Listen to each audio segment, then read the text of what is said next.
Alright, welcome back everyone to yet another variety game, Thursday.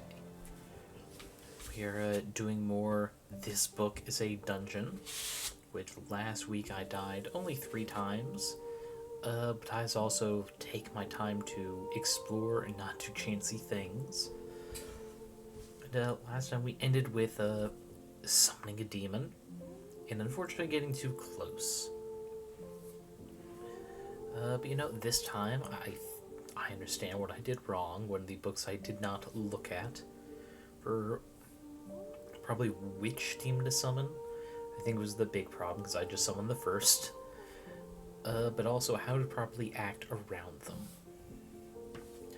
Now, before we get into this today, there was a recent event that appeared in the last few days of the various VTubers. I'm part of their communities. I appear often, not that at least we recognize each other. But a moderator for one of the streamers, big fan of, came to light that they were harassing their streamer. And while the streamer has given their side of it and are now trying to just not bury it, but stop dragging out this experience of having to share and defend their side of it. I'm not going to name any names, but I felt I should at least address the sort of harassment that happened. I don't know if there's an official name for it. I typically refer to it as the used car salesman tactic.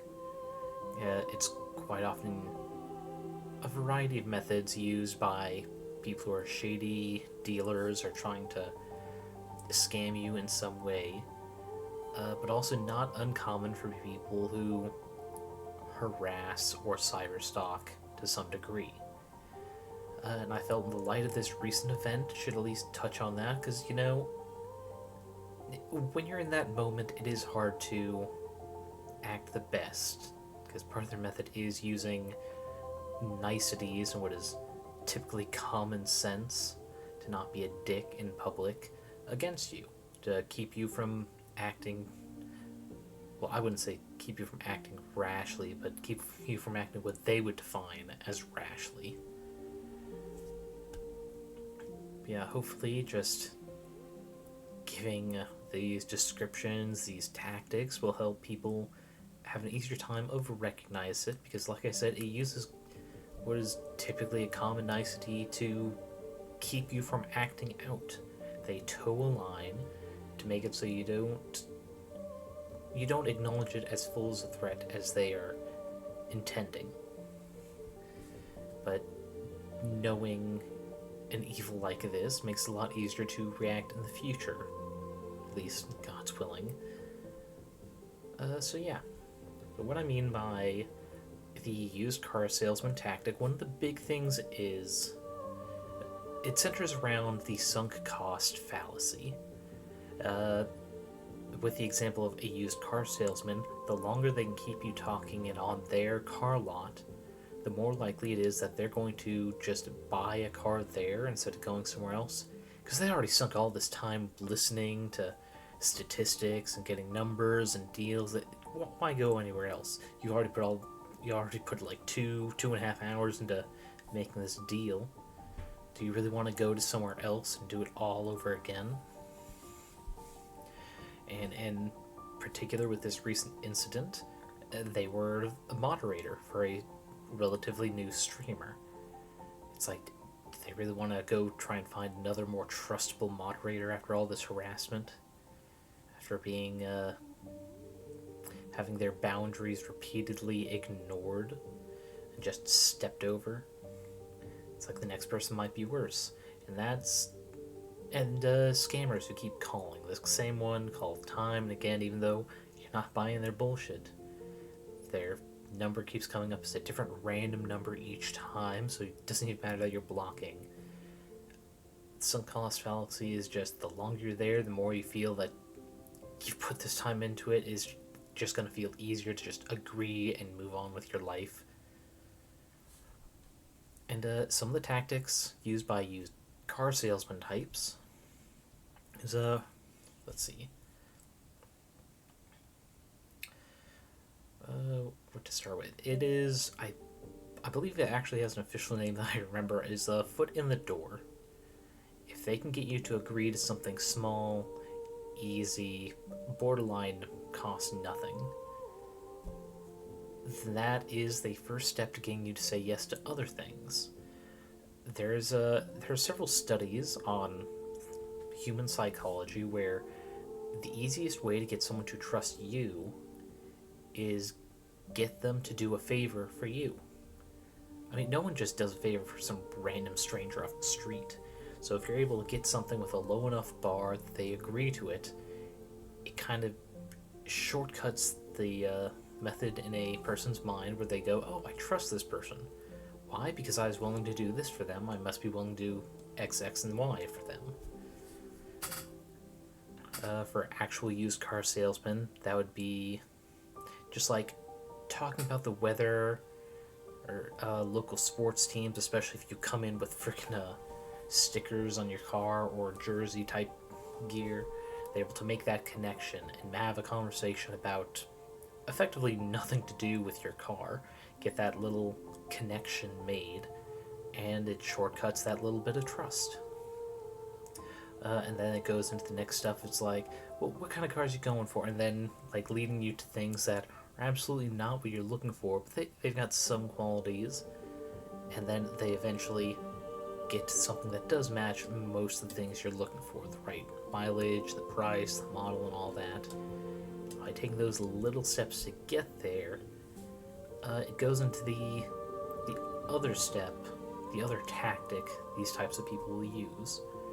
And that is to kind of keep you confused. The thing about most humans' brains is, right now, you could probably like take a piece of paper or list 10, 12 different things off the top of your head. It's easy, it's simple, it's like anyone can do it. It's like, hey, you got 10 fingers on each of your hands, probably, assuming you didn't get any incidents. But when it comes to topics, the human brain has trouble bouncing back and forth between topics. Anything more than 3, it's going to start tripping you up, make it harder to keep track of a conversation. And that's what they'll do with that small talk. They'll go back and forth, details on the car, things you're not asking for, but then small talk about the weather, current events, something they think, like something in previously in the conversation you've talked about, they expound on that, and by going back and forth keeps you off kilter, makes it harder to keep track of what you're trying to focus on. And that's especially what I saw a lot in the receipts that are brought to light in the recent mod event. It's like they didn't stay on one topic. In fact, they tried to bring this one topic in at moments where it didn't make sense. Just constantly bringing it up, making it hard for the streamer to focus on other things.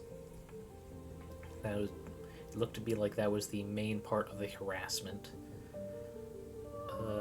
On top of the boundaries,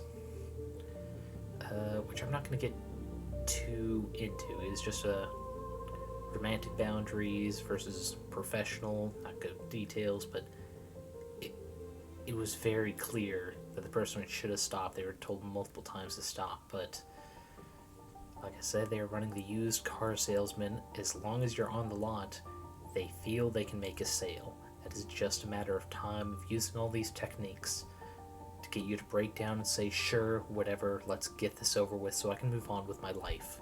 Do something more fun than walking around a car lot on a Saturday. But yeah, I had to get that out of my system. Because I would like nothing more than to bring this mod to light and make sure they can never get a foothold in another streaming community the way they did here.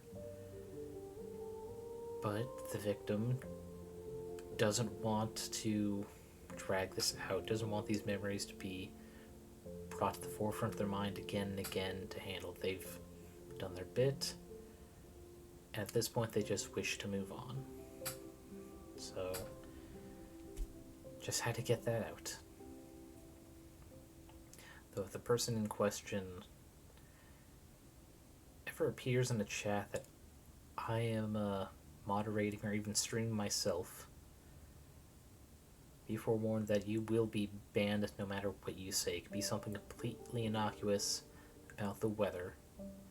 You are no longer welcome anywhere I have authority to prevent you. But on to the funner topic. Let's get into This Book is a Dungeon. I think I said earlier, last time I ended with dying to a demon that I had summoned, and probably the wrong one at that. But let's get back to the beginning of this chapter. I'm going to have to redo a few things if I can remember. Let's see, something that draws you deeper into a well-lit chamber ahead, which I believe is, yes, it's this kind of art gallery. Torches illuminating the entire length of this decadently adorned hall. A series of gallery paintings are hung along the north wall, while a towering statue stands watch over the far eastern wall. The way I think this works is I have to go through each one of these little mini sections, get the statue to move. So we'll go to the paintings, look at painting 1, which is the silent library. Let's just go super, no, sorry, it's just Mario 64, isn't it? Let's see, the moment your fingers make contact with age paint, the room spins into a blur. Knots coil in your stomach as your body is wrenched into the air. The world stops spinning, and you regain your senses. You find yourself in a study brimming with books. Here we are. Let's see, the warm glow emanates from crackling fire, tempted to recline in one of the fine leather chairs positioned near a stack of books in this study. There's a piece of singed parchment on a small table by the fire. Let's see. It reads... Oh, right, this is the just chapter introduction. The Texts of Damnation. Let's see, what were the books here? I can't remember if there's anything important. No, I think these were all the just hints to probably what each of these paintings lead to. It's toward the north, the ancient repository. The air in this dilapidated library vibrates with a foreboding energy. Silent words whisper forth from the pages, calling to you. Piles of old books are stacked across a large desk to the north, with dusty bookshelves buckling under the weight of vast knowledge resting against the and the east wall. Let's see. I think the first thing I'd do is something here at the desk. I can try and open the secret hallway I need to do first. Let's see. Every desk has locked keyhole, looks like a human skull. Right, one of these other two has a book with something in it. No, because I know the name of the book had something to do with hiding. The Book of Fraud and Fakery, I think that's it. Read this book. Clever. It appears this book is entirely blank inside. Flipping through the pages anyway. There we go. We find a secret compartment. Hold out the pages with a small key. Okay. Then we need to go back to north wall, desk, use the bone key. Place the bone key in the lock, turn it into a year. Click, the skull carving springs to life, bites down the fragile bone key, snapping off in the lock permanently. Desk drawer is unlocked. Inside we find the small silver bell and a bag of salt with a strange marking. Carved into the wood of the desk drawer, you find an ancient symbol that exudes an electric current. Raise the hair on your arm as your hand draws near. As your fingers touch the ancient notches in the wood, a faint tingle races through your veins, and you hear a strange click from the western wall. There we go. I believe there's a book here. Push back in. There we go. A rumbling sound from the south. Study. Small panels open the wall above the fireplace. Press the button. Hear a low rumble.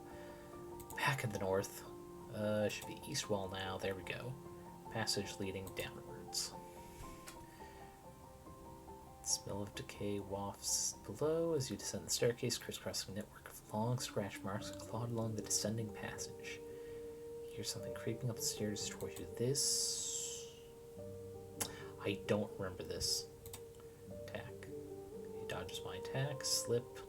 Tries to attack me, but I dodge.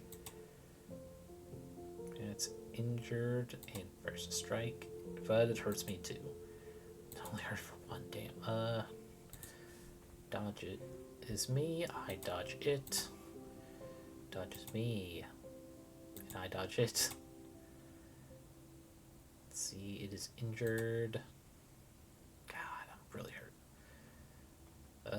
Oh, injuries are superficial, so it continues.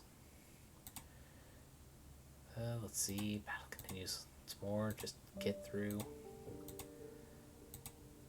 Come on. I'm pretty sure there's no way to really change how quickly this happens, but there we go.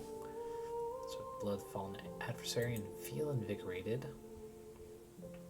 Let's see, I need to go further east, then south, and then west. It's immediately clear that this broom has borne witness to many awful happenings. You feel a dark, powerful residual energy lingering throughout this chamber. Deep gouges, dried blood stains, and singe marks on the stone walls and floor weave an unspoken chronicle of ancient ritual, sacrifice, and otherworldly encounters. Pretty much, this is our summoning room, complete with altar. The side walls of this grim ritual chamber are lined with narrow cabinets. There's a large altar along the south wall. Stairs to the northeast is how we get back out. Start at the altar. Okay, so I don't have everything. The cabinets. Doesn't come up. Nothing. Oh, here we go. We get some candles and another small pouch with the key. And 1 second here. Just gotta... What is this about?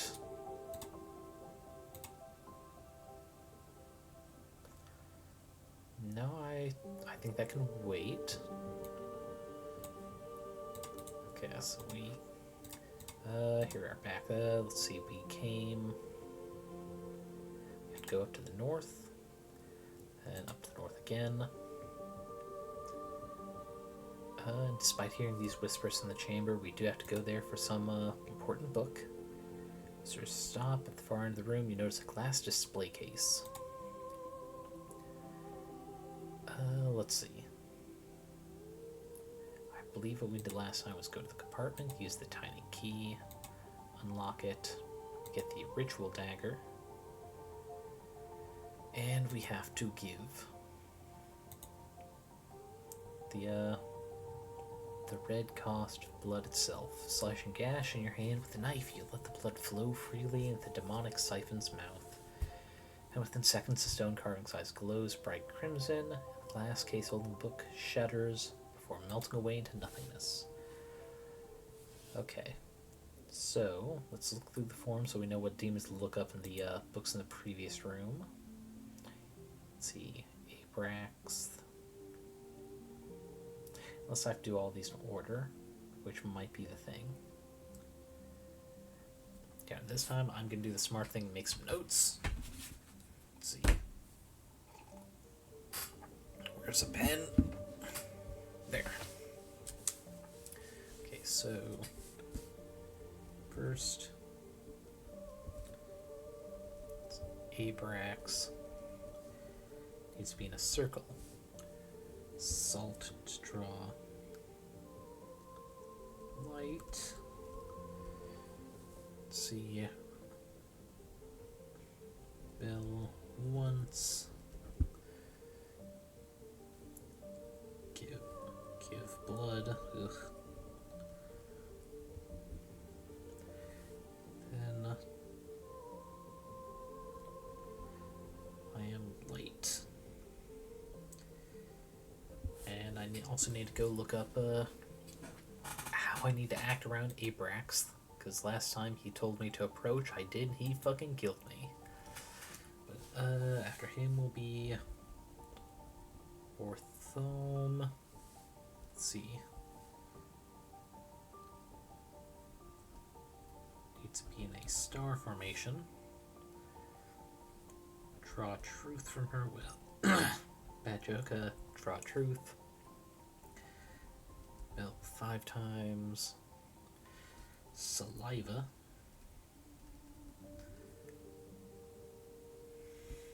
And my body and mind.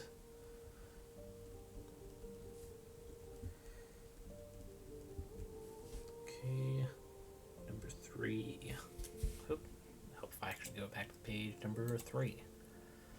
This.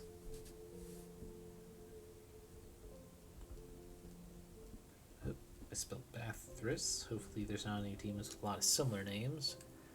Let's see. Candles in a cross.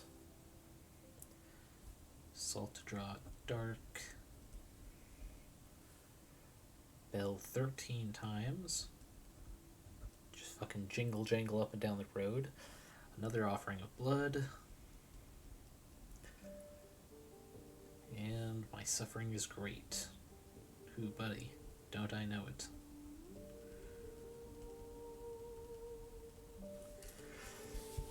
Okay. Number 4 will be Zerasul. Yeah, that's gonna be a fun one. Let's see. Another star. Salt draw twin. Let's see. Bell 9. Hair, which is a little weird. And our fires burn as 1.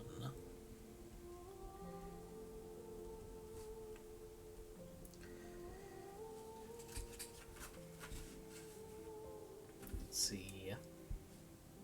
Just had thought of something else I'd need, but I can't recall what it was. So whatever. Number 5th. That number the 5th. Let's see. Kellal. Another one who wants a cross. Weird for a demon, but okay. Labyrinth. God, I really hope I don't have to choose the symbols. I can't remember if it's that or I have to name it. Let's see. Bell 3 times. Spit. I'm not sure how that's different from saliva, but okay. I suppose he wants me to spit directly into his mouth. Not my sort of thing, but no, not gonna judge him. And the phrase is, I am ready. My body is ready. Let's see, I think there's still one other thing I'll need to pick up. I think there's some items here I need for a ritual. But otherwise, I have the bell, I have the salt, I have candles. Let's see, and a ritual knife for actually offering the blood. Let's check, that's all 5, right? Yep. Okay, so we go back. Let's see, we have to go east, then south, then west, west again. Okay, so I think one of the books I need is here. Let's start Tools of Magic to make sure. Read this. Pursuit Sage Magic, but cannot properly control. What we need is, we got the bell, we've got the ritual knife, candles, salt, rope. I'm not seeing rope. So we need to find rope somewhere. Okay. What other books are at this desk? Not Prayers of the Cosmic. I know that's sort of like the equivalent of Christianity. Mechanics of the Invisible World, perhaps? Unseen worlds, home to many secrets, some caused by the forces of wayward energy, and some made by man. It's a combination of the two that can yield the most interesting results. Imbuing simple mechanical devices with arcane energy allows you to control their effect and manipulate them through invisible triggers, like a word, a sound, a command, or even an interaction between remote mechanical objects linked by pure energy. So I think this is hinting at the kind of take the key to there, push the book there, come back for a button over here. Using magic to manipulate is no simple task. Tremendous will and discipline are required to channel arcane focuses into a physical object. In such a way to retain spiritual charge, okay? Ritual will take days to perform correctly, but once complete, it will produce a powerful artifact that can be shaped to the user's will, providing protection, concealment, or practical innovation. Okay, no rope there. Let's see, west wall, I think there's one about demons here. We'll start with the symbols, because this will be quicker. So, in case I do need to actually pick a symbol instead of just the word for it, do a simple little slime looking guy here. Or maybe a Diglett. Do any of these guys have dark? Let's see. Yes, one has dark. This weird spider looking freak. Diamond down the side, then spidery legs. Labyrinth is a swirl, which is the last guy.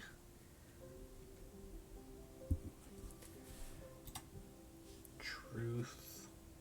Because I remember making a joke about truth coming out the well. It looks like a guy who's just kind of like chilling. Just reclining back.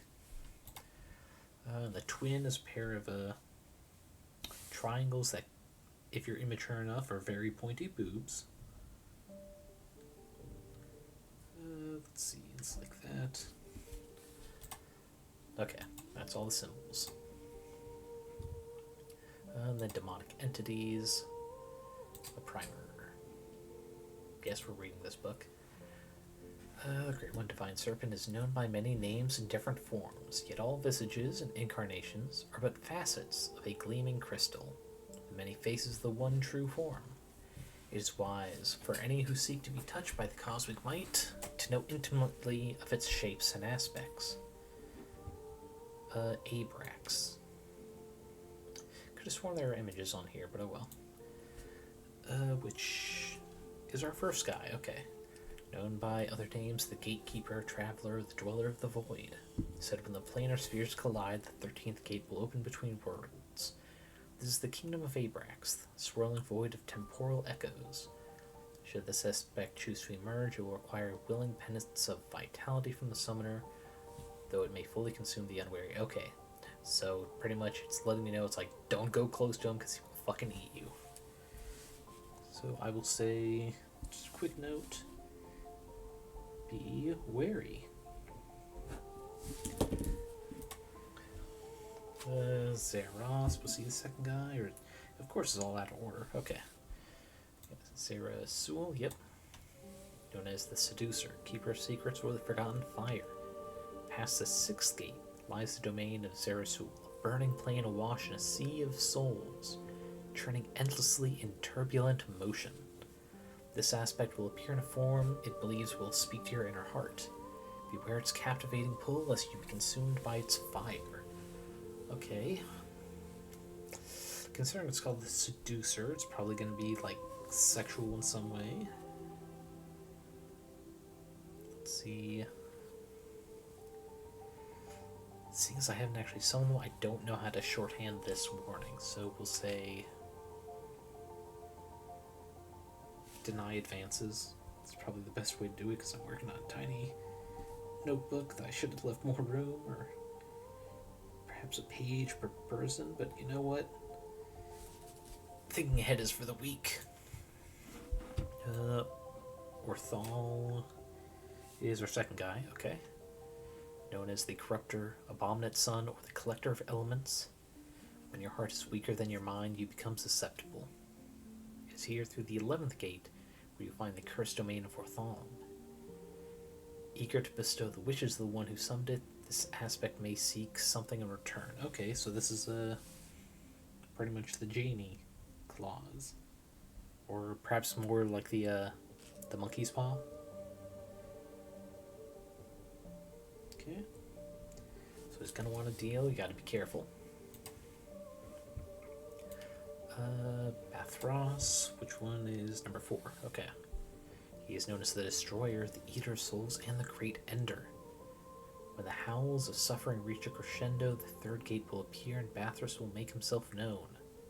Cruelty and suffering are the poetry of his malevolent aspect, though it may err on the side of benevolence, should it be pleased. Let's see.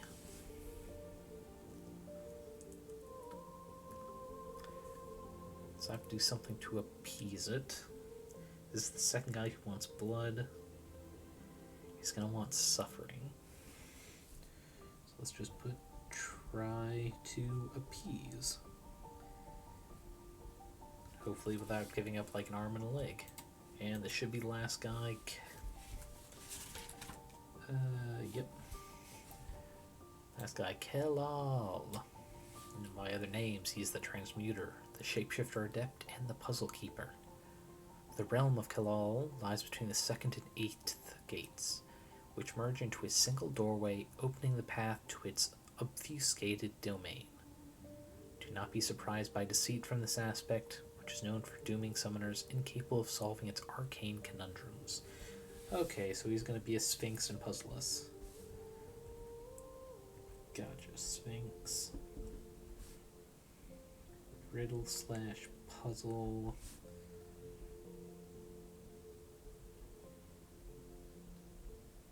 Okay. And that's it for this book. Is there anything else that might? One of them said something about having a strong will, so let's see. Psionics and defense. Simple serenity of mind is a prime requisite for building a foundation of proper defense against psychic attack from man, demon, and beast alike. Practice in clearing all thought and stilling consciousness. Yeah, I'm definitely putting these notes down.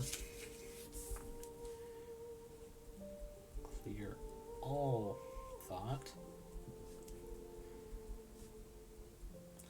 I have a feeling I'll be tempted to think of things like, am I done yet? Is he defeated? Have I won? With this skill, get out of my freaking way. There we go. With this skill achieved, the next step is to erect a mental barrier to strengthen one's psychic armor. Hone it into an impenetrable field that flows as an outer layer through your body. Okay. Armor equals outer layer.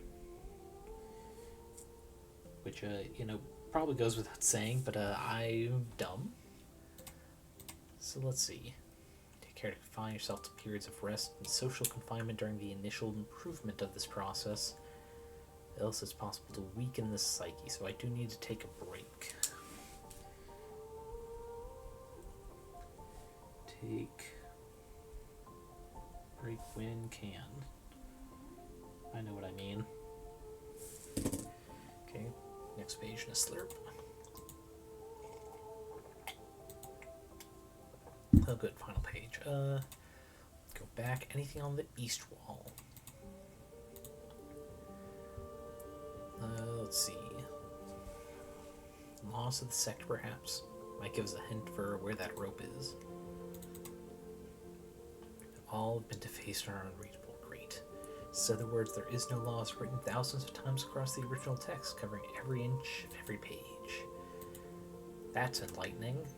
Portals and dimensional veil. Let's see. Opening rift between disparate realms can be right with consequence. To great manners perilous, both conjuring and yeah. Small dimensional rifts channeled through ley lines within a given plane are useful for traveling great distances and short. Okay, say, I think this is a description of what these paintings are. It is when they divide between alternate planes of existence is breached, however, that events of the utmost catastrophic nature can unfold. Should an entity attempt to transgress the planar order and occupy the same sphere of influence as its opposite self, the resulting paradox can result in untold damage to the fabric of time and space. Lovely. Close that book. Let's see if there's any more with the fraud and fakery. Entirely blank. Flip through.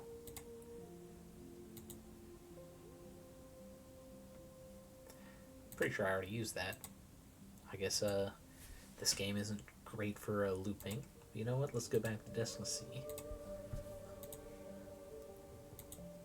Okay, nothing else happens with that. I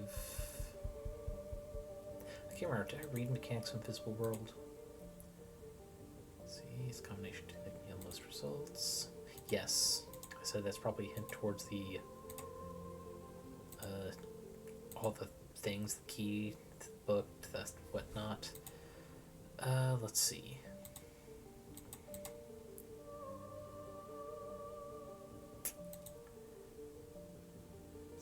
that's the title thing for the chapter. So yeah, we're gonna have to just summon it, I guess. Which we have to go through this bookcase instead of that secret door. Oh shit, wrong thing. Downwards to the east, south, west. Let's check the cabinets once more. Nothing? Okay, fine. Okay, large altar. We shall begin the ritual. Let's see, to start with the Abraxas, we need to do a... No, shoot, no. Fuck. No, how do I go back? How do I... Fuck. Maybe if I do a ritual that does have a cross, it'll work out better. Sure, let's just skip to last with Kalal. Why not? He has Labyrinth, right? Yeah. We're in a Labyrinth. Wait, if I do it intentionally wrong, it'll probably do nothing. So let's just do that. I have to do 3 times for Kalal. We'll just do it once. And we will do Spit. Ready to solve. Okay, whew. Okay, so... beginning, I need a circle. Let's see, the lit candles form the shape of a circle as the flames dance through my soul. Abraxas needs the symbol of light, which is this kind of slime-looking dude. 1 bell, stirring the darkness around me, and need to give blood, as well as saying that I am the light to summon Abraxas. Okay, here he is. He's got the stomach and his torso here. An echoing voice calls out, resonating around the ritual chamber from beyond the veil. When it reaches ear-splitting volume, shaking the very ground you stand on, a gateway appears, and the form of Abraxas emerges. I have traveled far to heed your call, summoner. Pray that your cause is great enough to match the toll you must abide for the gift of my presence. The demon sniffs the air. I sense that you seek passage away from here. Such passage I can grant, however, my arduous travels have inspired a great thirst. Come closer to me, summoner, so I may replenish.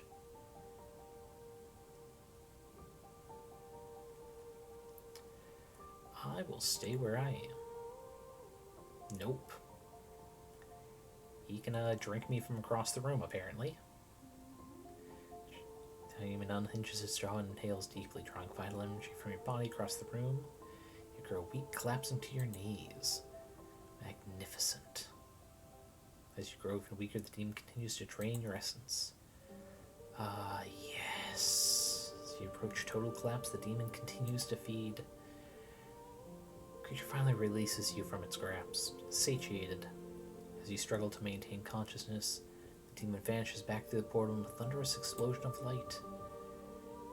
When your vision returns, you notice the altar has been split completely in half. Dark malevolent energy spews forth from the cracked altar. You're momentarily blinded by the brilliant flash of light. When you regain your sight, you find yourself back in the gallery.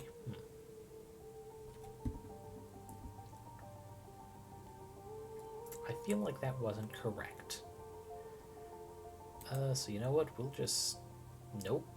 Okay, I guess it was good enough. On to painting number 2 then. The one I have not been into at all yet, The Darkness of the Night. Reach out to touch the canvas. And the moment your finger makes contact with the age paint, darkness clouds the edges of your vision. Your vision fades to blackness as vertigo strikes you again. When the world stops spinning and you regain your senses, you find yourself in a dark and shadowy forest. Oh, now it's dark. Stumbling into the darkness of night, it takes a moment for your eyes to adjust to the moonlight. It's quiet, save for the drone of thousands of crickets, rubbing their tiny wings en masse in the distance. There's a large dark shape jutting out of the grass ahead. It appears to be a tombstone. You approach the old grave, and pull off the moss from its crumbling face. It's difficult to read the inscription in this light, but with a little eye strain, you're able to make it out. It reads, Chapter 3. The things that watch from the darkness, I don't like that. I don't like being watched, darkness or not. Not far behind you, you hear the snap of a twig and the rustling of bushes. You're in a small clearing in the forest, an entry point, an exit, a place in time. You notice something new, a torn piece of parchment is ripped from an old book lying on the ground. Grab that first, pick up the torn paper and find peculiar text scrawled hastily in faintly glowing yellow ink. What is it that emerges from the brush? Does it examine the tribute? It does. Oh, it does. I just realized this very similar way of talking to that bird dude in the first dungeon. The one who we fed some addictive red goo that smelled like citrus, and he dissolved from the inside out. So hopefully it's not him. If it is him, he doesn't remember that. A small clearing in the forest, an entry point. We go to the path north. Whispers. Are they coming from the darkness or your own listless mind? Shadows bend and sway in the moonlight. The wooded path winds deeper into the forest ahead. You pause for a moment, considering whether the shadows are just shadows, or are they something else?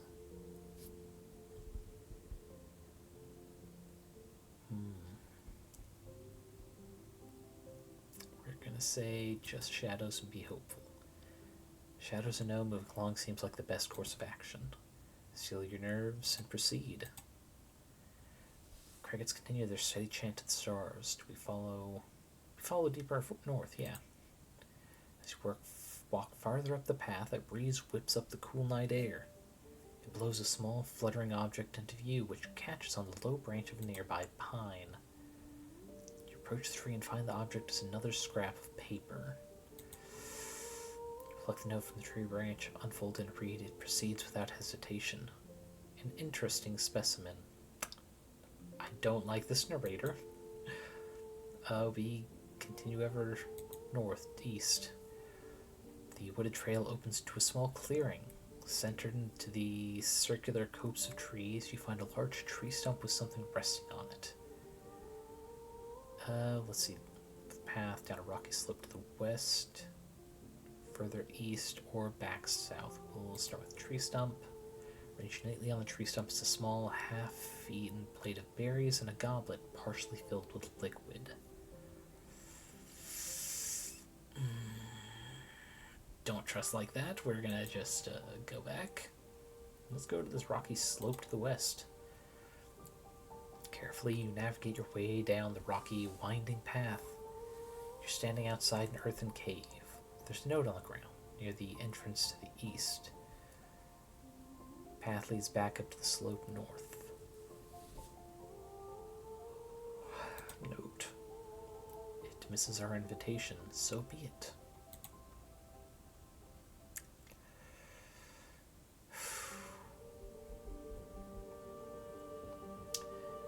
Do we go further into the cave or do we go back north? I feel like we'd get trapped inside the cave, so let's go north. Let's see, is this still the same thing here? Goblin berries, yep, so we're going to leave that. Go to the east this time. And the crickets have stopped. No, let's go back. Let's, Fine. Top goblet. Thread is parched. The goblet contains water with some minty smell. We will drink from the goblet. Minty water is cool and refreshing. Then we will go east. Suddenly your steps are growing heavier. It's hard to focus. The forest is sharper. Spring to life all around you. A slight tingling in your limbs soon turns to a euphoric wave that crashes through your body. Your pulse races as you spiral further into the night. Leaves, branches, twigs. The cool, damp soil feels good on your feverish flesh, between your fingers, under your nails. As you explore the ground, the path ahead appears swallowed up by the forest. And soon the forest swallows you as well. Stumbling off the beaten path, you collapse as the nightscape spirals out of control. The dizzying vibrations soon fade from your frame, leaving a vast emptiness in their wake. And in this void grows a gnawing hunger. Your flesh crawls and calls to you. No, you can't. At first you fight the urge, but it takes control as you lose yourself to the thrall. Sinking your teeth into your arm, you bite down till the skin breaks, then you clench harder and pull. There's a sweetness to the pain as your flesh comes loose from the muscle and bone beneath.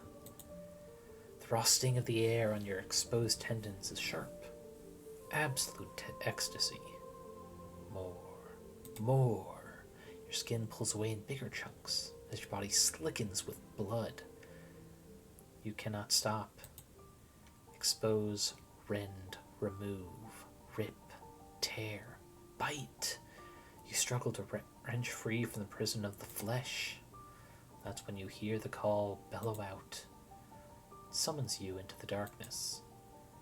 In a frenzy you wander, tearing away the flesh and charging towards the howls beyond. And you wander, growing fresh new sinew, fur, fangs, appendages and organs in new places. And you wander, shedding humanity, shedding yourself. Pretty sure I just died. Or perhaps not. Into the clearing you charge. A gutter howl escapes your mouth, which unfurls with barbed tentacles, sharp and salivating for a taste of prey. The hellish sound echoes through the forest and is joined by others in a cacophonous wail. New brethren join your side as you submit to a new, darker purpose. The hunt. Well, thank you for joining just in time to see me die, Maderico. Jesus, very startling wrench back. But yeah, we definitely died there. Wish I knew what to do better. But we're gonna skip a bit. Okay, so I had just succeeded that first painting room. Before that, and there were what I think are some hints towards the second and third here, which I'll pay more attention to this time. Let's see, render the air, bringing up books. Here we go. I'm going to start with The Creeping Doom, which I'm pretty sure is the book representing that second painting. It's a handwritten series of diary entries, penned by a lone explorer who finds something amiss in the deep forests. You become engrossed in a particular passage. Day 12. My trek through the azure forest has been far from uneventful. Today the East River current caught me in crossing. It was full 15 minutes later that I managed to snag a passing branch downstream and hoist myself to the riverbank, dripping head to toe. I write this entry, I'm sure to the great amusement of nearby woodland critters, in my birthday suit, while my clothes dry by the fire. I do hope they hurry up and get on with it soon. This log has chafed my backside. Not a great end to an otherwise productive day. Day 13. Today's shortcut through the swamps was expectedly unpleasant. Blah. What a reeky bog, but I believe it will be worth the effort should I shave a few days' hike off my path to the base of Mount Greybund. I hope to begin my ascent as soon as possible. Unfortunately, Mother Nature has a warped sense of humor. I'm being bitten all to hell by mammoth-sized mosquitoes.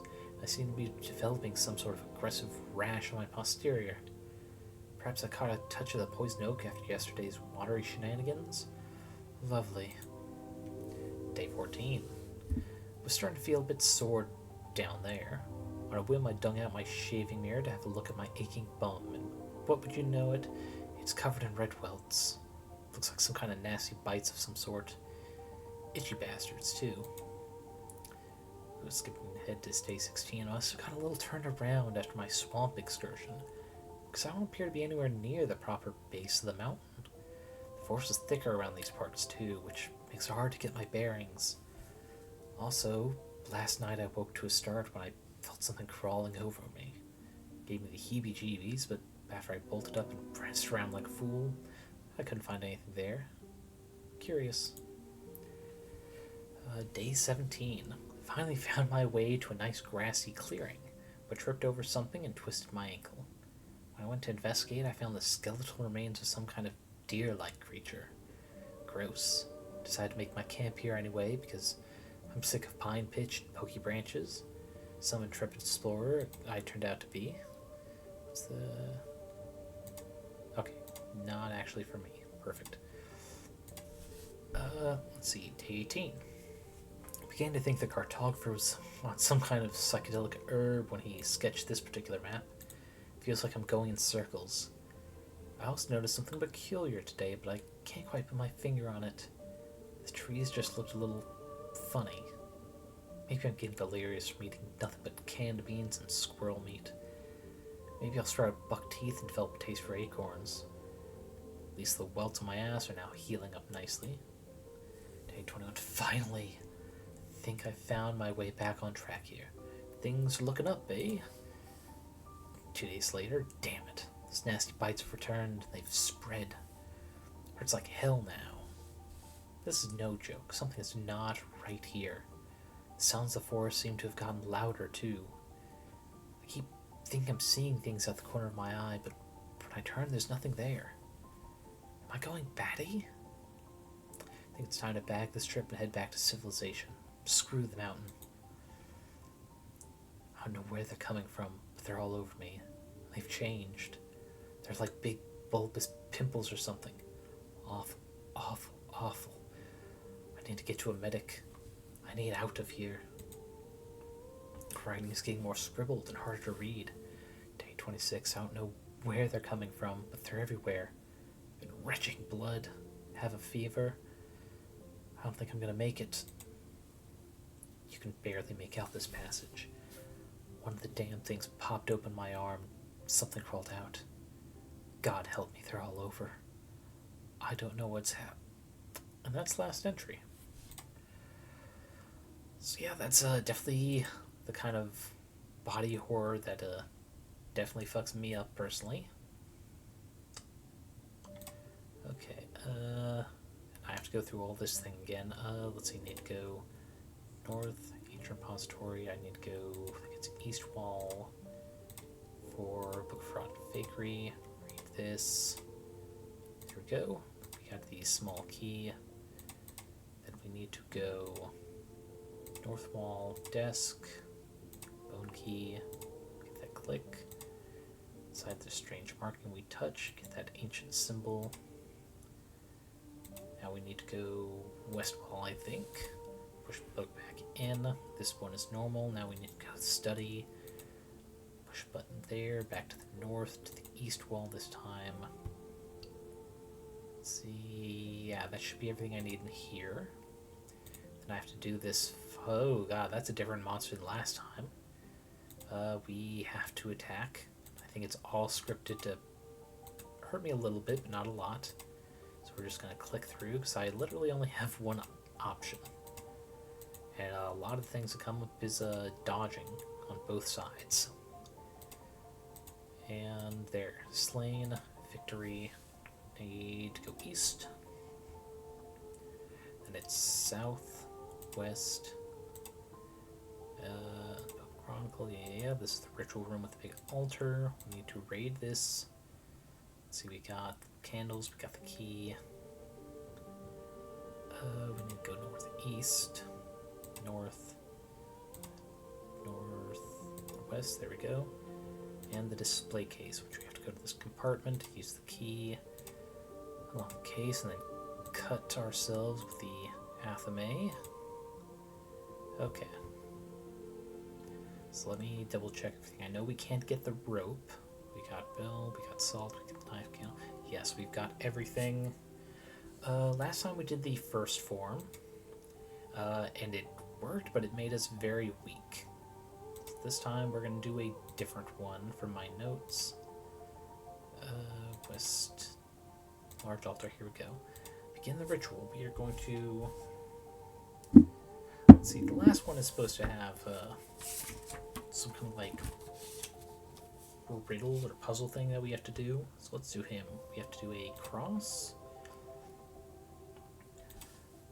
Let's see, we need to draw this labyrinth with salt, then bell 3 times. What's last is spit. You spit onto the altar and it sizzles. Alright, I am ready to solve. And summon Kelal. Ooh. Less body horror than the last one, who had a big stomach mouth and set me on edge. A portal opens and spits forth Kelal, whose barbed proboscis and larval frame twitches as it addresses you. Summoner, you seek passage from here. I seek to harvest your intellect. A fair trade, perhaps, though I do not wish to be disappointed. Preparing my mind. You read the books and study when you arrived, yes? What is the name of the death-hungry countess in the tale from the Sting of Passion? Shit. Oh, Frank. I think it was Belthery. Ah, damn it. I'm gonna have to go through it again. Ugh. Okay, gallery hub. Okay, so that's another 2 deaths this run. Okay, paintings. 1. Touch it. Pretty sure I have to complete all of these successfully to get this statue out of our way and proceed ever deeper into this book.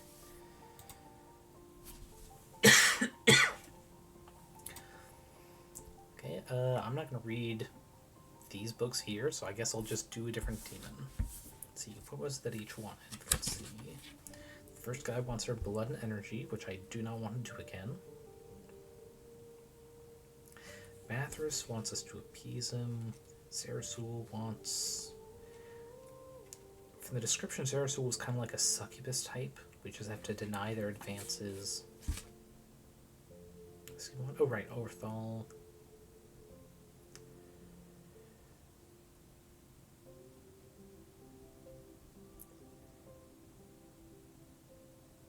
I did not correctly put the information down for Orthal.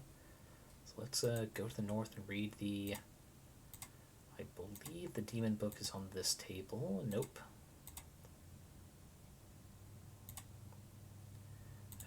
Shit, not study. Too far.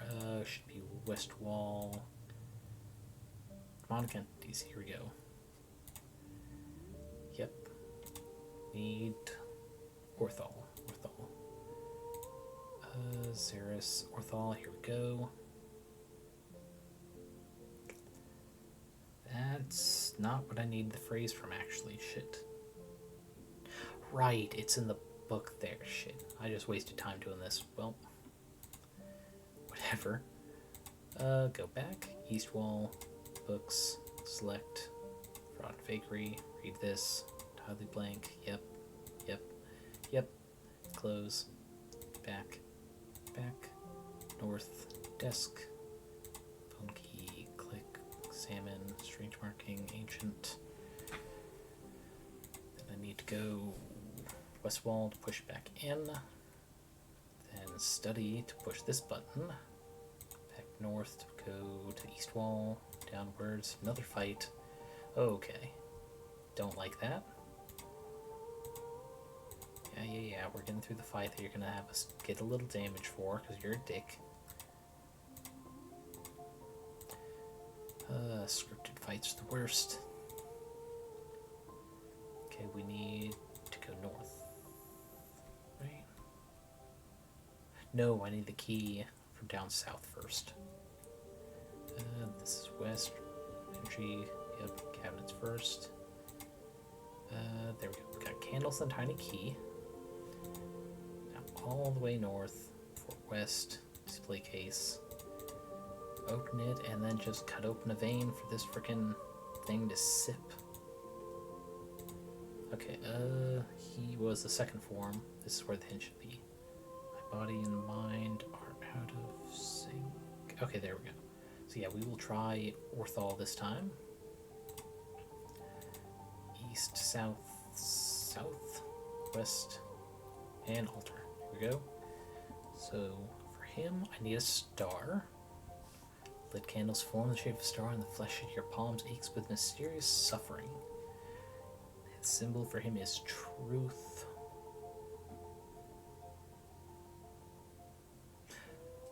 which is this symbol. Shit, that was the dark. I did that wrong. Well, let's just make sure. Yeah, the one that needs a dark is a cross sign, so I can just get through and it won't go off. Perfect. Okay, try again. Yeah, it was star. Symbol. Oh, I just did a bad drawing of this one, that's why. There's symbol of truth. I need 5. Brings the bell. He wants saliva, so we spit. He wants my body and mind are out of sync. What? No, that was definitely... Shit. Well, maybe for some reason that doesn't work. I guess we'll try Zerasul, the freaking succubus thing. Is also a star. Symbol are the Twin Peaks, hee hee. Bell ring 9 times. She wants hair. Oh, that's pretty presumptuous of me, assuming she wants hair. Our fires burn as one. I summon Zeros. Well, yep, succubus type. Flash of light momentarily blinds you, though soon you are greeted by the presence of Zerasul, who shifts forms, attempting to appeal to your innermost wants and needs. We must deny all advances to live. The entity doesn't speak, instead it walks nearer. With a look of desire, the entity reaches out to caress your face. Before you can resist, its lip meets yours, waking a heat within you. Its lips, its tongue feel so good against yours. The entity embraces you more firmly, running its hands over your body. Your inhibitions quickly begin to weaken under its expert touch. Every second of contact with your skin sends you reeling inside, but we are going to resist its thrall. The urge to fight is quickly fading. You feebly try to break away, yet find yourself hungry for Zerasul's touch.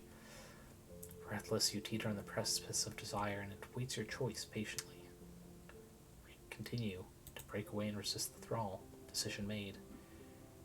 Zerasul gazes at us longingly, with a mix of desire and disappointment, then disappears before your eyes, cracking the altar in half, which should free us back to the gallery. There we go. Okay, we'll give the force another try. No idea what I'm supposed to do here. But reach out to touch the canvas, and the moment your finger makes contact with the aged paint, the creeping darkness clouds the edges of your vision. Your vision fades to blackness as vertigo strikes you. When the world stops spinning and you regain your senses, you find yourself in a dark and shadowy forest. Stumbling into the darkness of night, it takes a moment for your eyes to adjust to the moonlight. It's quiet, save for the drone of thousands of crickets, rubbing their tiny wings en masse in the distance. There's a large dark shape jutting out of the grass nearby. It appears to be a headstone. You approach the old grave and pull off the moss from its crumbling face. Difficult to read the inscription in this light, but with a little eye strain you're able to make it out. Chapter 3. The Things That Watch from the Darkness. Not far behind you, you hear the snap of a twig and the rustling of bushes. Okay, what was the story again? So the guy had to swim through a river while drying his clothes. He was sitting buck naked on a tree stump. So I think that tree stump where we got a drink, we just don't interact with it at all. And that's probably the way to survive this.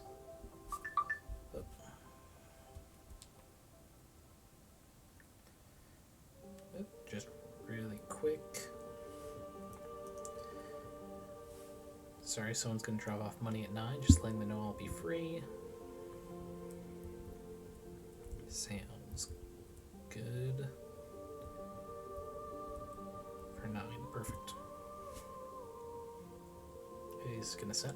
There we go, send. Alright, so here's where things get creepy in the woods. You're in a small clearing in the forest, an entry point, an exit, a place in time. And we notice something new, a torn piece of parchment, as if it is ripped from an old book lying on the ground. You pick up the torn paper and find peculiar text scrawled hastily in faintly glowing yellow ink. What is it that emerges from the brush? Does it examine the tribute? It does. Oh, it does. So, anyone who didn't appear last week, or even like 30 minutes or so when I last commented on it, this is how a bird guy who was chained up in the first dungeon spoke. And we got past him by feeding him some very addictive, blood-looking citric fluid, and he dissolved from the inside out. Which probably should have been another hint to just not eat anything on the log ahead. Whispers. Are they coming from the darkness or your own listless mind? Shadows bend and sway in the moonlight. The wooded path winds deeper into the forest ahead. You pause for a moment, considering whether the shadows are just shadows or are they something else. You look around, scrutinizing the gaps through the forest trees, peering deep into the depths of night. And the darkness peers deep into you. Perhaps it's best to keep moving. We're going to continue on north. As you walk further up the path, a breeze whips up the cool night air.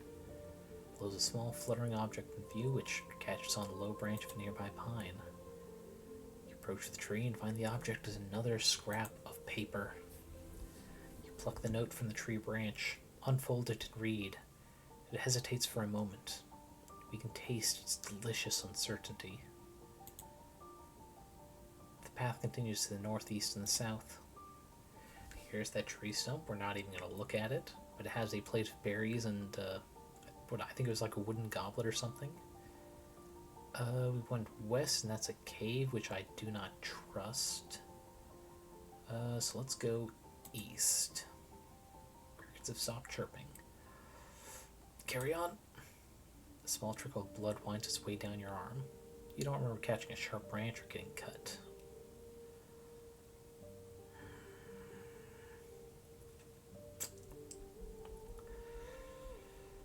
I think this is the game's way of telling me I need to go back. Fine. Go west. Down a rocky slope to the west. Yep. Carefully you navigate your way down the rocky winding path. Standing outside an earthen cave, there's a note on the ground. It dismisses our invitation. So be it. Let's go into the earthen cave. Crawling inside the dank earthen cave, you find the rotting corpse of a recently deceased man. His flesh has been completely eaten away. Okay, back outside the earthen cave. Path leads back up north. Okay, maybe it's safe to go east now. Okay, path runs to the south. Path narrows and leads down a slight hill. You see another note cut on a root jutting out from the trail. It bleeds. Such succulence. We cannot resist any longer. We must cure it of the flesh. That ain't good. Can be quick. Your path opens to a larger clearing with another note. This time it's skewered onto the antlers of a lone deer skull sitting not far from the clearing entrance. This note is covered in what appears to be fresh blood, and it reads, "It will gaze into our eyes. It will look upon us so it might know of our true nature." Shadowy figures emerge from the forest all around you. As they lurch closer into view, you have a split second to act.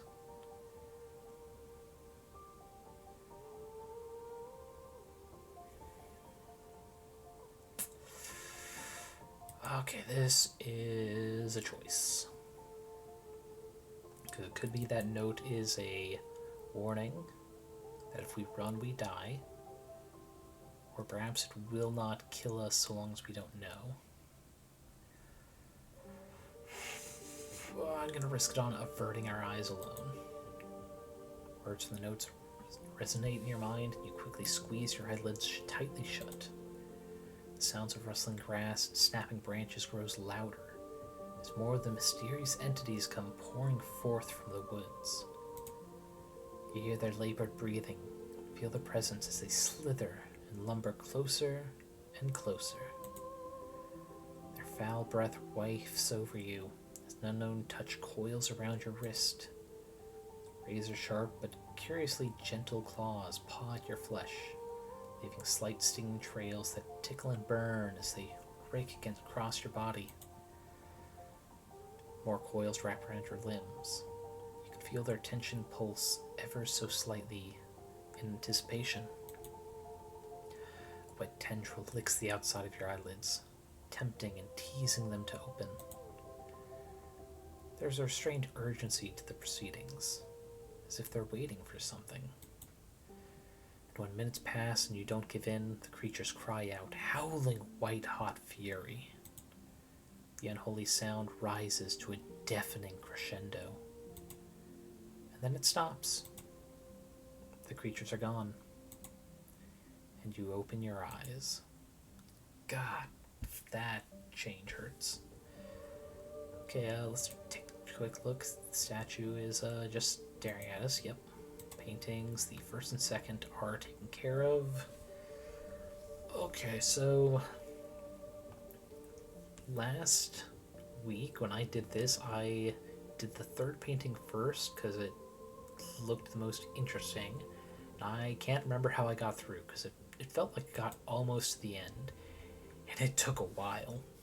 Boy, it's called Four Walls. We have no choice but to touch it, as it sucks us in Mario 64 style.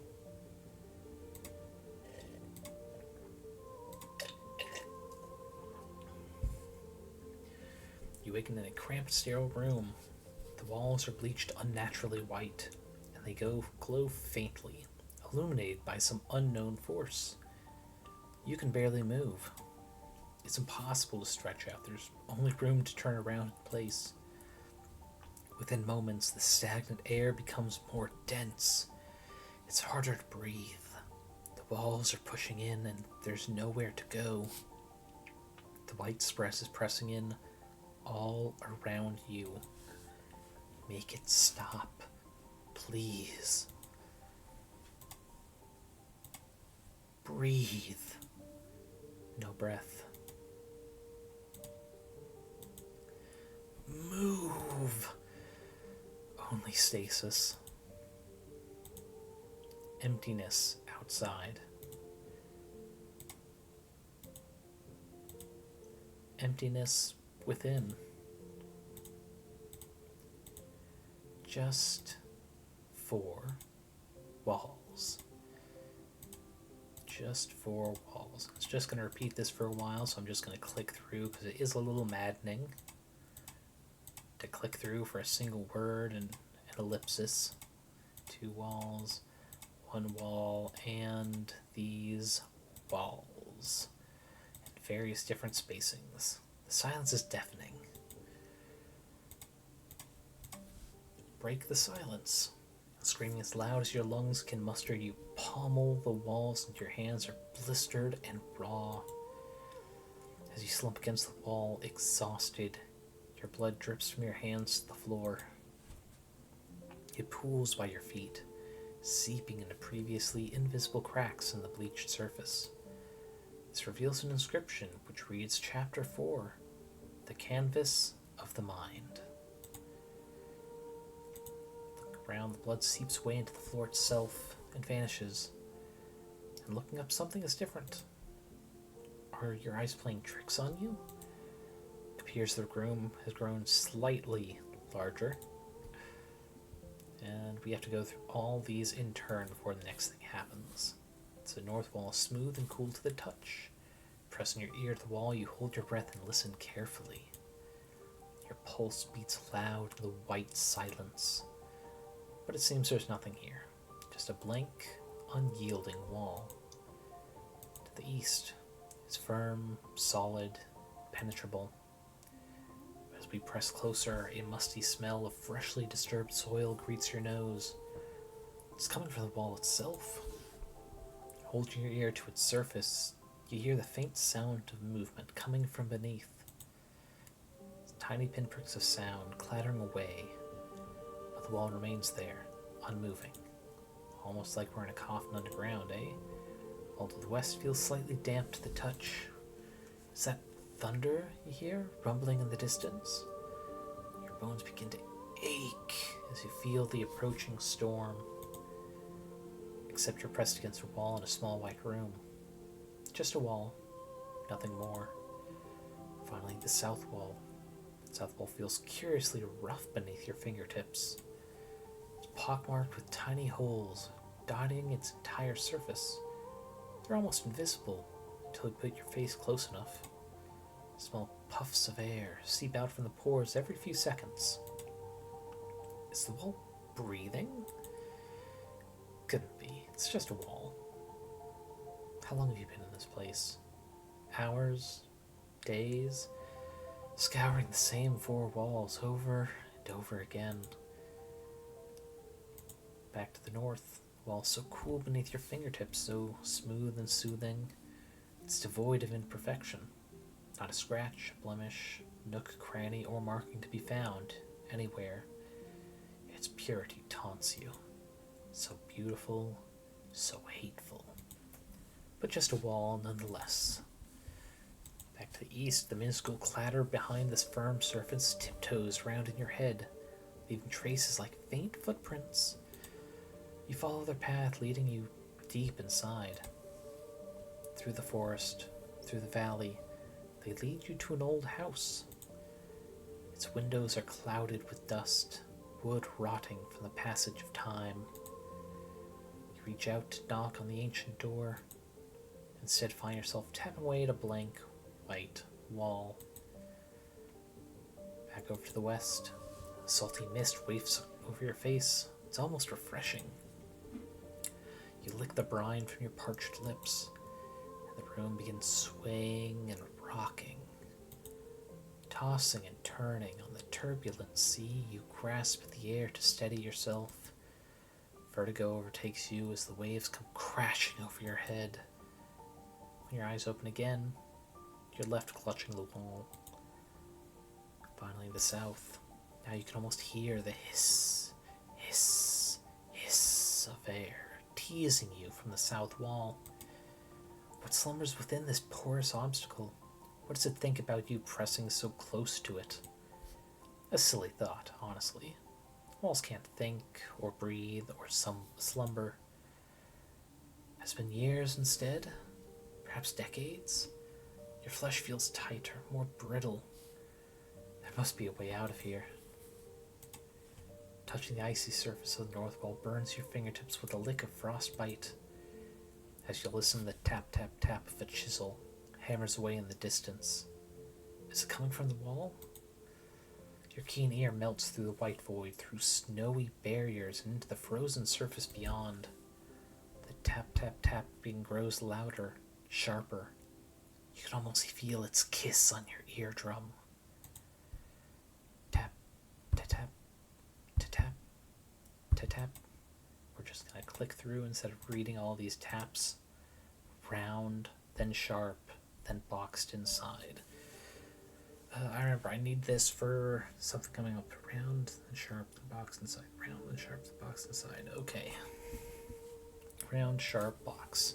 Round, sharp, box. Forget this rhyme, you won't survive. Round, sharp, box. What a strange thing for a wall to say. But then again, it is just a wall. Nothing more, nothing less. Okay. East wall. Reach out to the wall's surface, blink, and the world changes around you. Your hand doesn't touch the wall, but the ancient wooden door of the mysterious cabin. Insects chirp away in the leafy undergrowth surrounding the cabin. It's almost nightfall as the cool air wafts through the trees. You pause to listen for a moment, and beneath the din of tiny voices you hear another sound. It's a whisper, a rumble coming from the damp earth below. Squared outside, sharp inside, circle the center, you'll stay alive.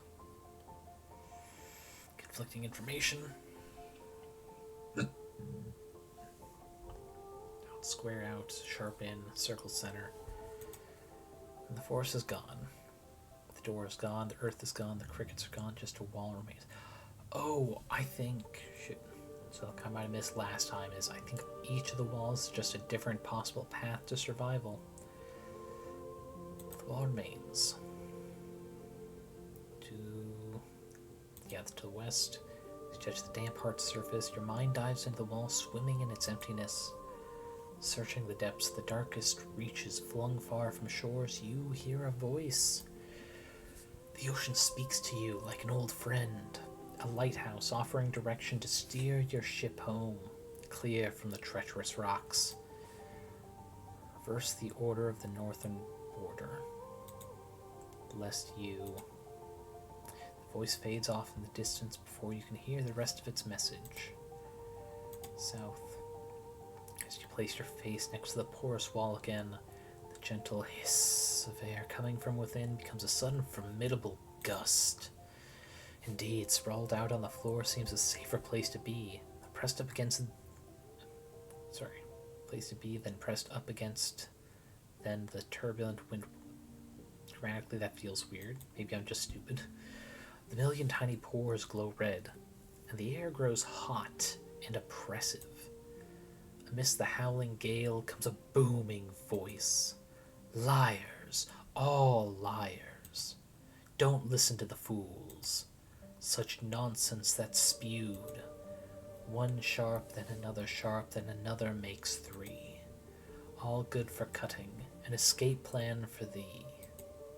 But the wind is now gone. Just a wall remains. Wait! An opening of the west wall. As you step into the room, you hear a sound behind you. You turn to find the passageway you came through has disappeared. Trapped again. You're in another empty white room. However, there's something on the floor in the center. As you crouch down to investigate the object, you discover it's a small, thick-handled paintbrush. Going to examine the paintbrush. Its bristles are soft to the touch. They feel nice on your skin as you press the tip of the brush to your open palm. Your fingers trace a path over its handle, which appears to be made of some kind of bone. Etched into the handle of this artistic tool, you find strange runic symbols and primitive shapes. A circle, a large square, a small square, and a V. Familiar yet alien. At the very bottom of the brush handle, your finger passes over an odd indent. It's a secret button. Well, not so secret anymore. You press the tiny button, a thin, sharp blade springs forth from a concealed hole in the base of the brush. Time to use the paintbrush. We don't have any paint, but there is the blade. Desperation to escape this ivory prison takes hold of your mind. As the sting of the blade draws across your flesh, your blood flows freely. You dip the brush into your open wound. It's time to paint. Images of shapes and symbols race through your memory.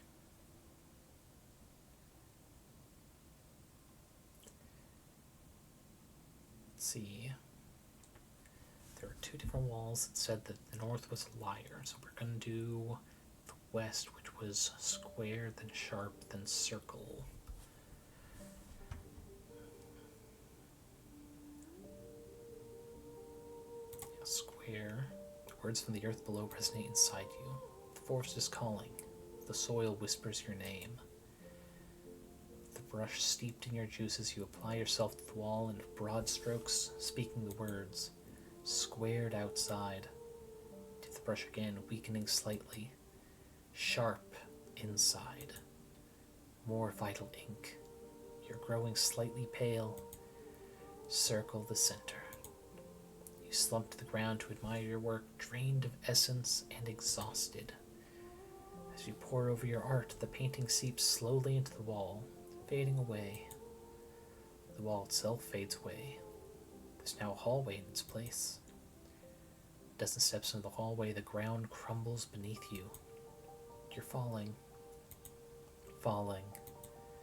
Falling. Oh god. Deep into the earth. Okay, I thought it was going to go all the way down the page. Until your skin becomes soil. Your bones become dust. Your organs become minerals. and your mind fully casts off the confines of the flesh. God dang it, we have to go all the way through that one again.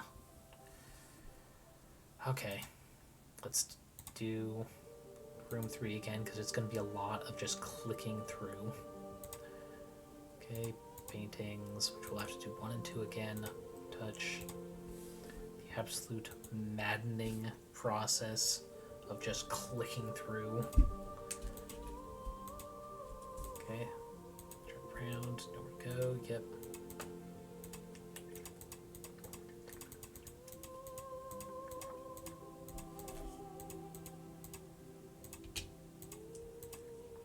A lot to go through just to catch up to where we were. The worst part is I have to keep going back and forth between the ellipsis and these words.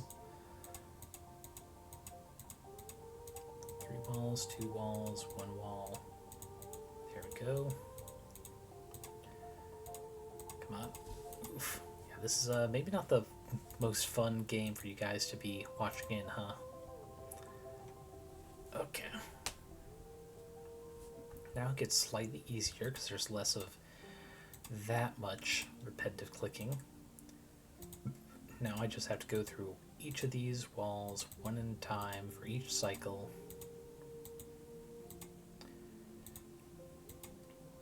Let's see. What's left is south. Then we'll go through hours, days, weeks. Go. We're at the Hating the North Wall stage. We now know definitely not the East Wall. I think last time I had to do the North because that was all I remembered.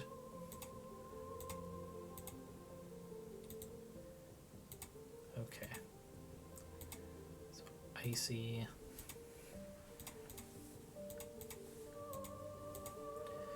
Round, sharp, boxed inside. It is the way, and the other 3 were just out to kill us, I suppose.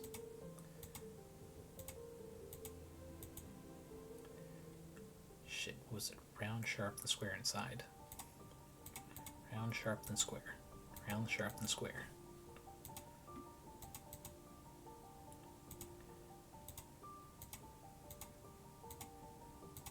Yep. I'm definitely not listening to you, Mr. Wind.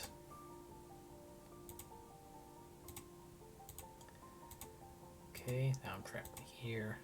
Salmon, soft, just where is the button? The not so secret button anymore now to use the paintbrush. Oh boy. Time to paint. Round, then sharp, then square.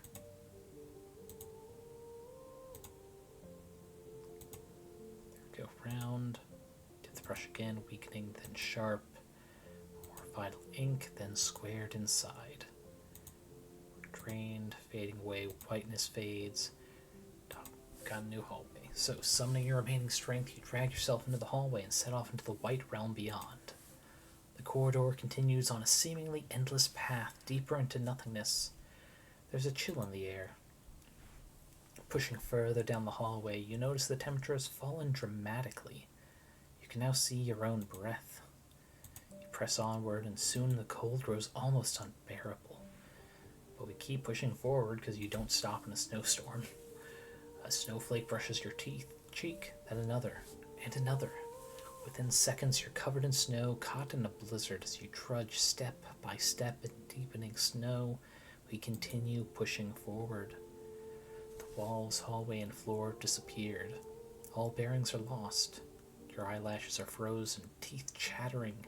Numbness enveloping you like a blanket. Continue onward.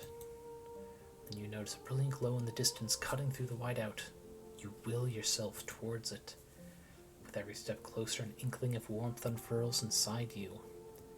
It's subtle at first, but it grows. It grows and grows. Till you find yourself grasping, clawing your way towards the light, pushing ever onward. Soon your feet are walking on soft grass. The dampness in your bone is replaced by the kiss of sunlight. A lone purple flower sits in the center of grass clearing, surrounded by the snowy valley. It looks so peaceful, so serene.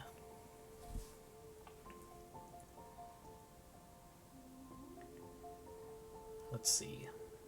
I think last time what I did was inhale it. So I'm not going to do that.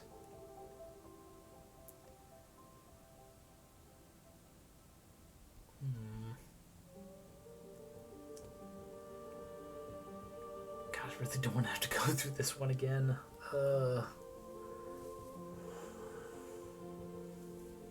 Okay, let's go with the option that makes the least amount of sense and given to your burning hatred for its mocking ways.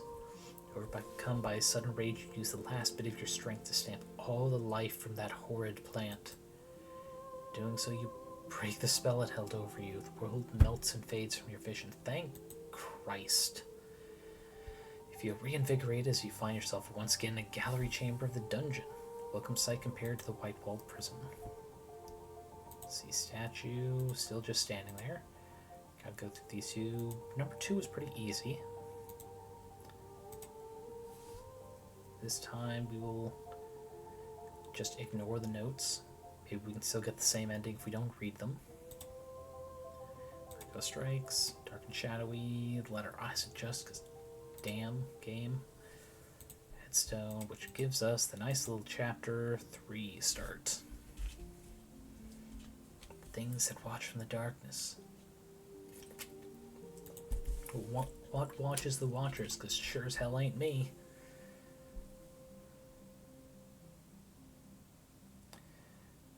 We're gonna go through. We're just clicking through anyway.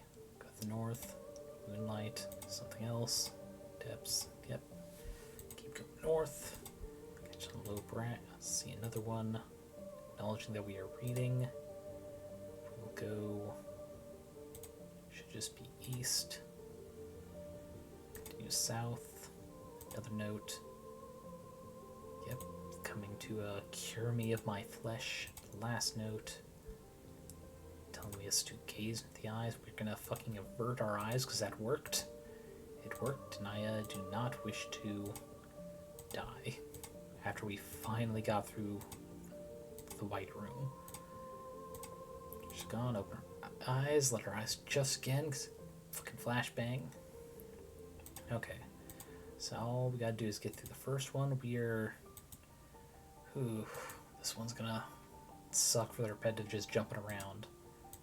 Here, books, we need to go north, repository, east wall, select book, fraud and fakery, read it, go through to get this key, close it, back, north, desk, yep, we're going through this contents, touching the mark, straight click, then we go back to west wall, right, push it in, then we go study, push that in, go to the north, we go to east, downwards in the scripted fight.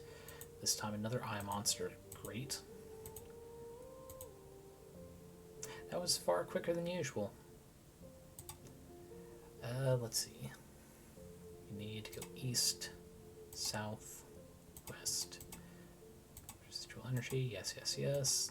Anyway, materials in the cabinet.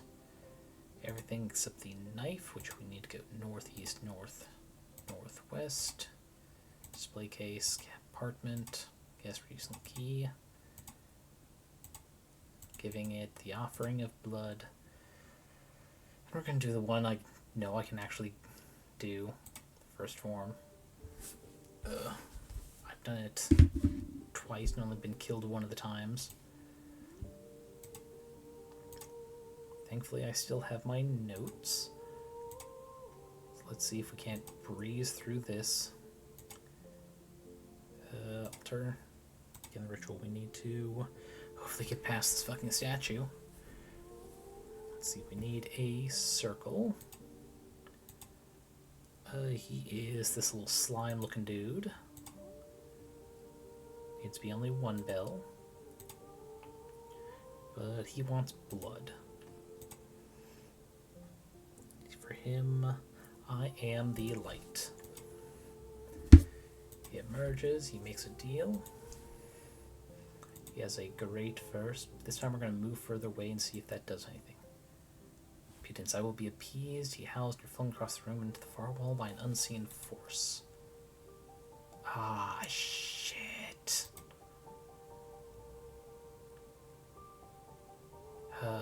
Damn it, I'm gonna have to do the white room again. Fuck. Okay. Oh.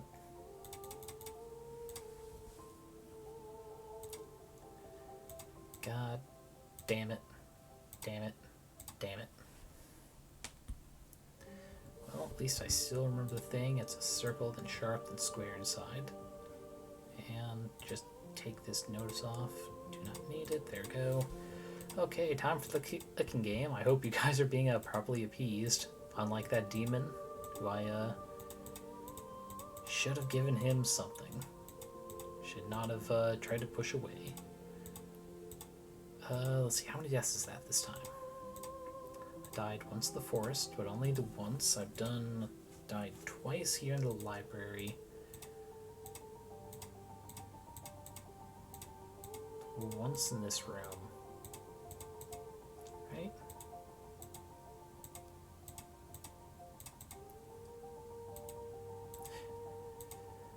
Yeah, I've died twice in the library now.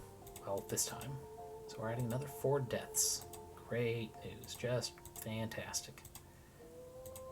Hopefully I can at least get past this and go to the next frickin' room past the statue by the end of the stream. I'd like to unlock a new shortcut at the main menu, please. Yep, slight waller. Now we have to go through all these frickin' walls. Yeah, I hope everyone's having a good week so far. Tomorrow's Friday, so anyone who has a typical Saturday, Sunday weekend, you know, you're almost there. So I don't have many plans this weekend, thankfully. Let's see. I mean, other than so I've got Infinite Fusion for Saturday again. Sunday is going to be more Backpack Hero, my favorite game. Don't think I'll ever get tired of it. Which one did I skip? Oh, okay, I skipped this one by accident. But let's see, I got game night tomorrow again. Let's see, what is it we're doing? They're speaking to the Monarch, the overall leader in the Feywild for the Archfey. Because the last session they finished the time loop murder mystery they were in, which is nice. Let's see, what else to be said? They've got a good selection of items that they'll get to pick from. Or if they have other ideas, they can try and suggest their own. As long as they have the knowledge that, you know, the Monarch may not necessarily have or wish to give said alternate favors. But they're also kinda magic item short.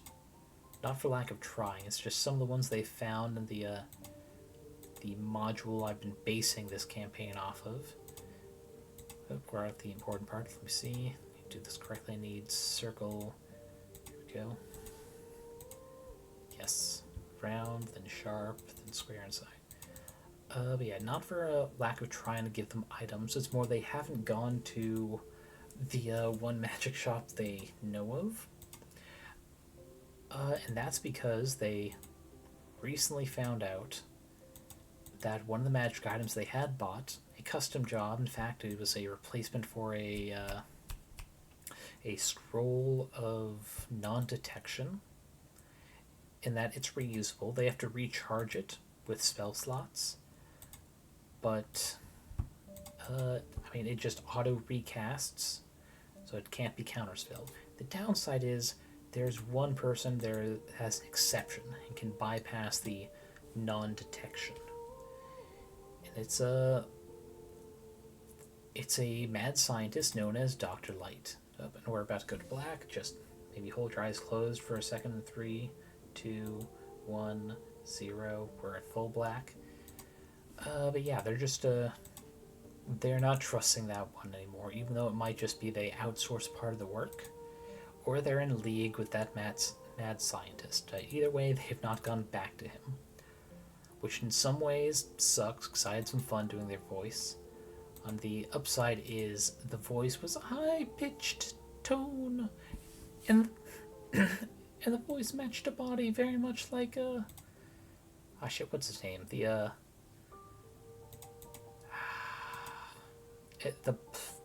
six thumb in a plum pie person in the Puss in Boots Last Wish. Jack Horner, that's it. It's that he's pretty much sized like that guy. He recently bought out this little mom and pop magic shop. And yeah, it was fun the 2 times I've actually voiced him, but it is also rough on the voice. Let's see here, we're also at the thing where we need to avert our eyes. There we go, and we've officially won. But yeah, next up, they're just choice of magic items from the Archfey. The Monarch had just been, celebrating their 5,000th birthday and also year in rule of the Archfey. Oh, God, forgot to warning about the other flashbang. Let's see, we got just one painting yet. Yeah, there are some interesting items that are part of this supplement for the Feywild. I've talked about it several times at this point. Multiple streams. Fairy Fire by Astrologo Press. Very nice expansion for just the Feywild. Comes off for a very nostalgic vibe. A lot of 70s, 80s pop culture references, but also interesting creatures, multiple Archfey all with stat blocks, some of them with legendary actions and layer actions. One of which that they're actually going to meet soon is a kind of wolf-shaped thing, but it's got elk horns. Oh, wrong way. And the way the text describes them is that they have access to a lot of forgotten knowledge. Like, as soon as it's forgotten, they can know it. And I'm expounding on that deeper than Fairy Fire went, in that the only things they can accurately remember are the things that literally no one else alive still does know. Wait, wrong thing. Let's see, study. There it is. But yeah, it's going to be very interesting because they have already been prophesized that they're going to meet that Archfey, and they've been given some papers to make a deal. What's it called? Like a reference letter. And yeah, it's going to be fun to see how they try to interact, maybe make another deal, see if he has knowledge of something they want, which in turn would tell them that literally no one but them knows. Which is very fun. Just see how creative they can be. My players are very good at creative questions I just don't predict. And it makes for very interesting stories that come from that. Ooh boy. Where am I? Right there. Sorry, I just clicked through so much I kind of lost track of where I was. Yep, give it some blood.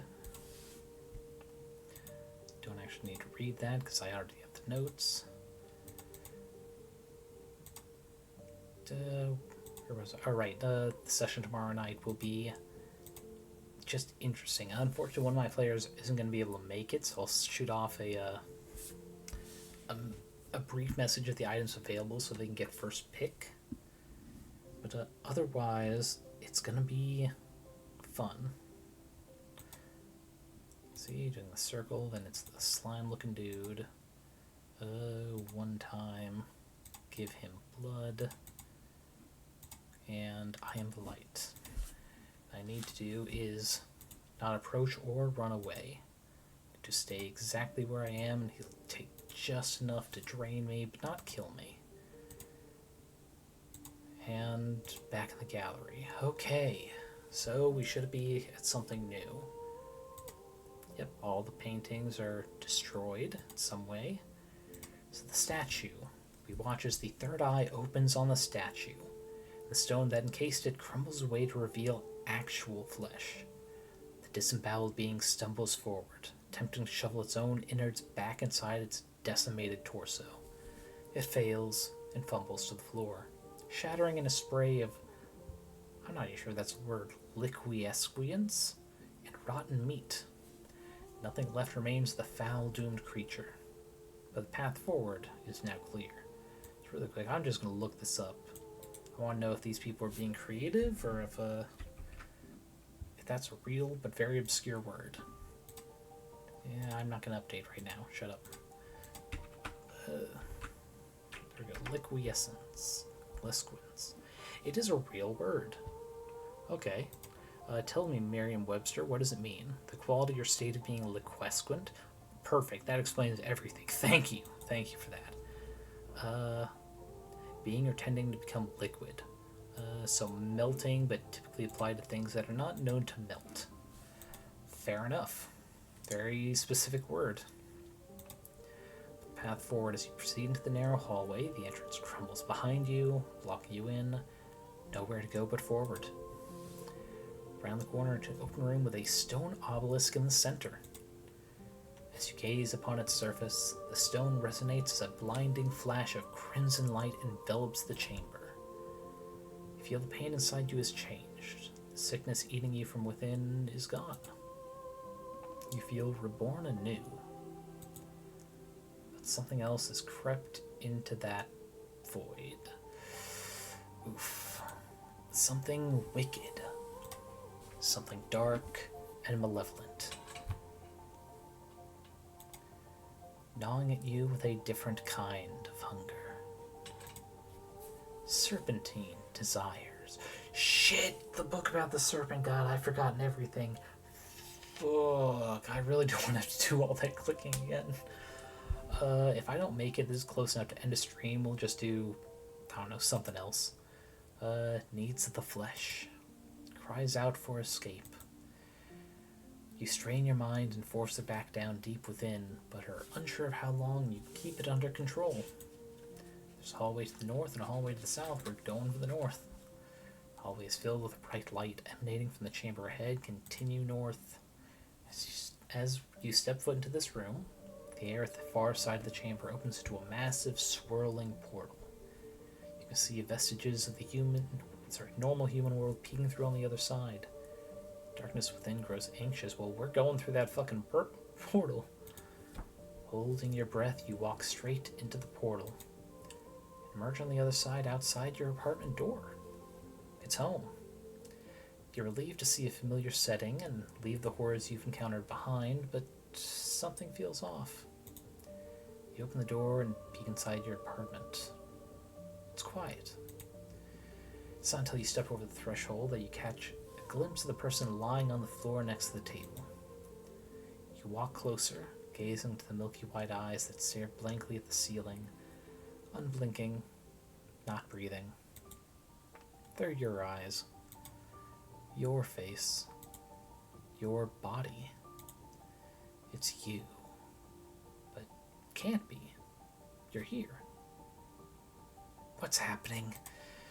In a daze, you step over your own stiffened corpse and make your way through the living room. You make it to the bathroom, hit the light, catch your reflection in the mirror. Who? Face not even our mother would love. The hunger washes over you like a viral current. You no longer have control. It's time to feed. You've achieved the fairly ultra horrible ending. Play again, test your fate to achieve the slightly less horrible endings. Well, horrible endings are still horrible though, so you know what? We're gonna count that as just we made it to the end. Boy. I'm not sure how to get a better ending. Maybe a different demon that doesn't require to suck our essence. Maybe minimal bleeding out. Whatever the case may be. Go ahead and call it there a couple minutes early. Go to the BRB screen so I can close down this little window. Go, don't need that anymore.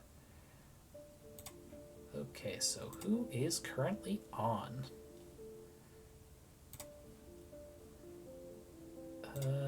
Nope, that's not what I meant to click.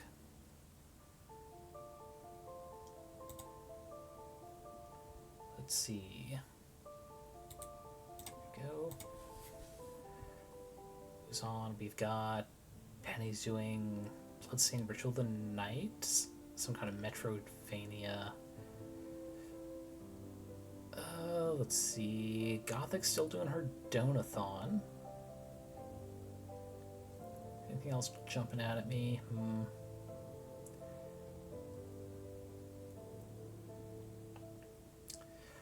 I don't think I've raided Penny in a good long while, not since the event. So, let's go for her.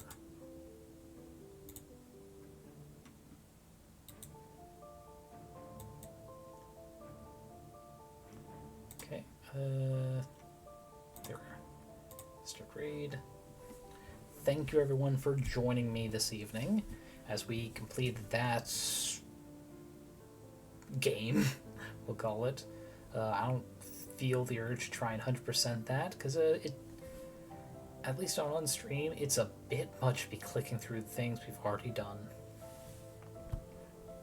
Yeah, I hope everyone here has a good night.